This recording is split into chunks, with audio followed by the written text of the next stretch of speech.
اور اسی طریقے سے یہ اول دن سے بات بڑی بات ہے، جو نہ کے جو باطل لاہوت،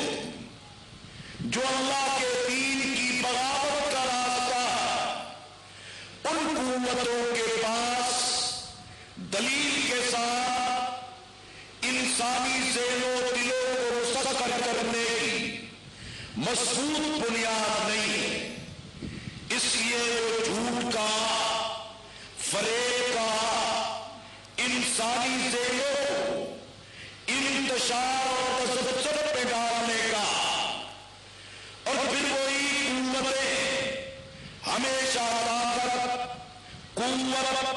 ظلم اور جبر کے ساتھ اپنے فلسفے کو، اپنے ایجنڈے کو انسانوں کی گردن پر مسلط کرنا چاہتی، اور یہ ماضی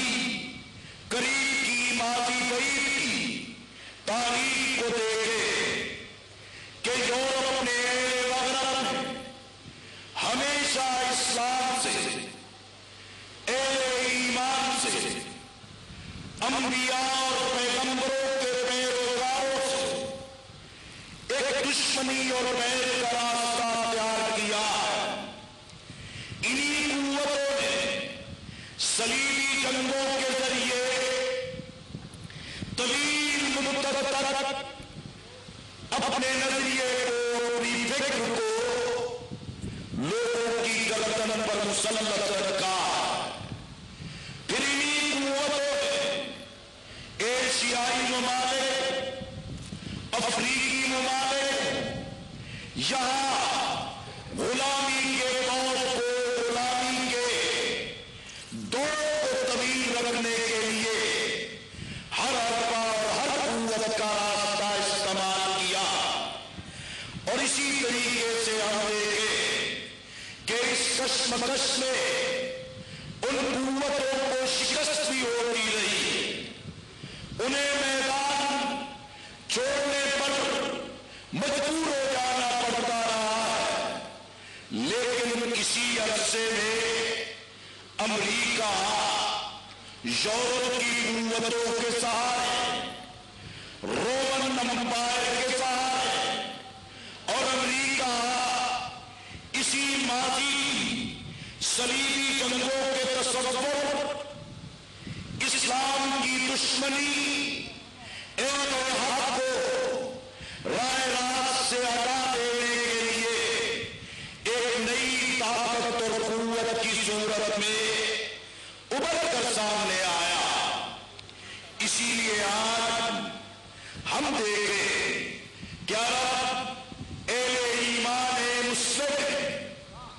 وہاں اسرائیل کی سرپرستی کرنا، قبلہ اول مسجد اقصی، فلسطین، ارض انبیاء،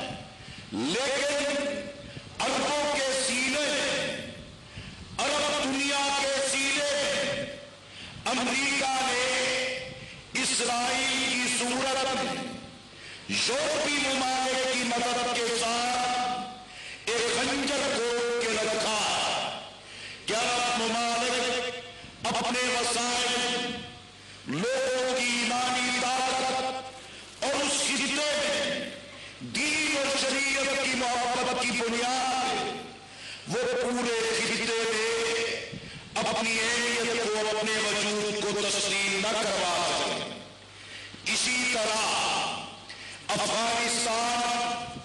اور یہ پورا خطہ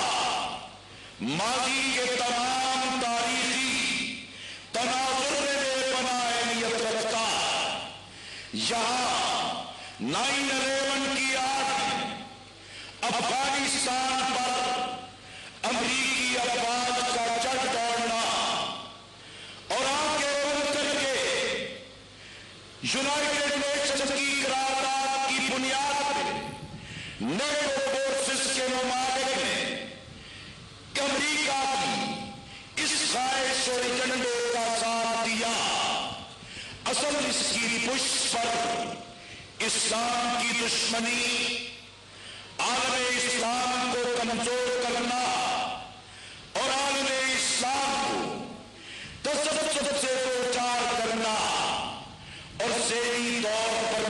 شرک کرنا، اسی موقع پہ صدام کے دور اقتدار کویت پہ حملہ کروانا، واقعات اور حقائق بتاتے اس کی پشت پر بھی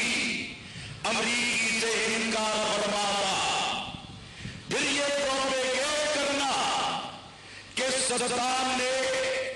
عوامی تباہی کا اسلحہ تیار کیا اور اس کی تلاش میں افغانستان عراق کو تاراج کرتے، لاکھوں انسانوں کو قتل کرتے، قرآن کی توہین کرتے، مسلمان قیدیوں کو اخوت خانوں میں ڈال کر ان سے ظلم کا رویہ اپناتے۔ اسی ایران میں وہ سمجھتے تھے کہ سنی شیعہ اور فرق کی بنیاد پر تقسیم کر کے اسرائیل کی پشتیبانی مسعود کی جائے گی، لیکن ایران کے عوام اپنے تمام تر اختلافات کے باوجود امریکہ کی مزاحمت کی، امریکہ کے مقابلے اپنی جان، اپنے وجود کا ثبوت دیا۔ اسی لیے حضرات محترم، پاکستان اس کا ٹارگیٹ،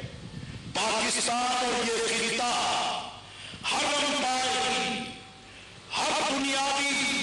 استعماری طاقت کا ایک ایجنڈے کا حصہ رہا، اور اس نے پاکستان میں اپنے سرغریب ذہنی غلاموں کے ذریعے ڈالرز کی،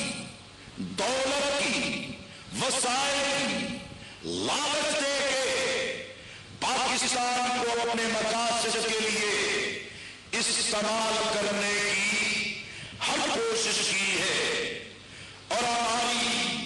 قومی غیرت، قومی حمیت کا سودا کرنے کا ہر راستہ اپنایا، اور دنیا امریکی ان کے لکھنے والوں، ان حکمت کاروں کی اس بات کو اچھی طرح ذہنوں کے اندر نقشے جو یہ کہتے تھے کہ پاکستان وہ خطہ ہے جو پیسے، لالچ، دولت کے بدلے اپنی ماں کی عزت کا بھی سودا کر سکتے، یہ ہمارے ماتھے پر یہ گلئی کا ٹیکا ان حکمت کاروں کی غلطیوں، ان کی کمزوریوں کی بنیاد پہ لگا۔ اور میرے بھائیوں، اس تحریک کی پشت پر یہ کوئی جذباتی اور سطحی اور یہ وقتی معاملہ نہیں ہے، اس کی پوری تاریخ برطانیہ اسی خطے میں آیا، جس کا سورج اس کی سلطنت میں، اس کے دائرے اقتدار میں کبھی ڈوبتا نہیں تھا۔ ایسٹ انڈیا کمپنی کے ذریعے وہ اس پورے خطے پر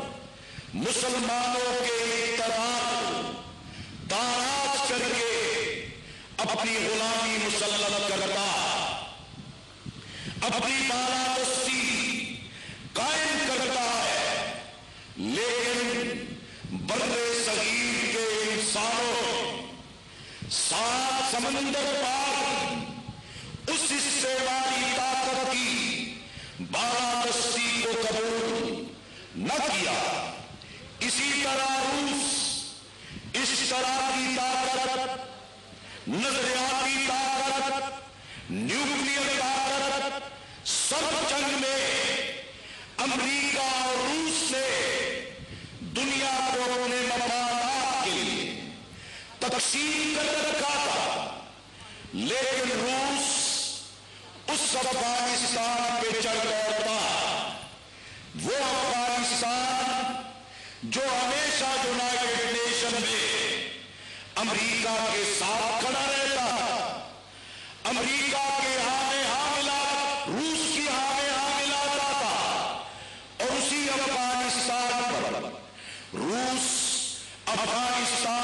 حسن اللہ پہاڑوں میں نہیں، داؤد شاہ، ظاہر شاہ، اس طرز کے حکمران روس کے راز